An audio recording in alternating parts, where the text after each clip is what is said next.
certainly with my group. My group, West Coast Avengers, you can catch us at westcoastavengers.com. We're very nerdcore hip hop. We played Comic Cons. We played San Diego Comic Con. We play stuff with cosplay. We get hired to do stuff like zombie fests and different genre-related entertainment events. And my stuff, as Tanjint Wiggy, is a little bit more just indie hip hop. I'm talking about being a stoner in IE in San Bernardino. Certainly, there's the nerd tinge of, you'll hear the occasional reference to a Star Wars thing I like or whatever. But my solo stuff's a little bit more just, hey, here's my daily life, But I wouldn't.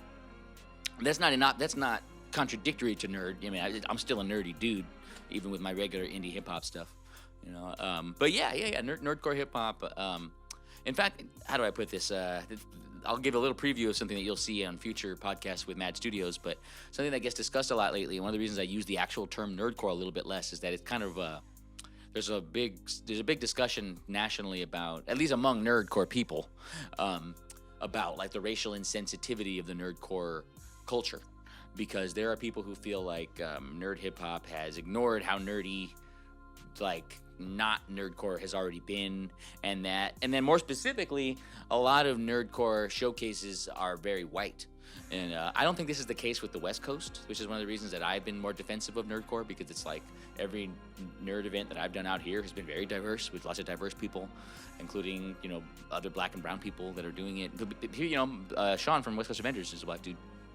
But I've definitely seen East Coast nerdcore shows where it was just like white people and a few Asian people, and that leaves a bad taste in a lot of people's mouths. And so that kind of thing happening over and over, again, I think in my view, from my perspective, in more East Coasty kind of areas, has caused there to be kind of a stigma on the term nerdcore. And so that's why sometimes I'll say nerd rap, or just fan culture rap. I mean, there's a lot of different ways to call it. Nerds that rap, as far as hashtags we'll use and stuff like that. But I certainly don't disown nerdcore, but I am a little more careful to use other terms too, because some people think nerdcore is associated with a certain kind of. Some people think that nerdcore is associated with a stance that says we're escaping to nerdcore because regular hip hop is so macho and stupid. Which, I won't lie, I've been in that headspace before. Sometimes I'm in that headspace, but that, I don't think, has to be the default stance of nerdcore, hip hop. But because that is the stance of some people in nerdcore, that there's backlash, to that. So it could be a prickly discussion, but I find it all pretty interesting.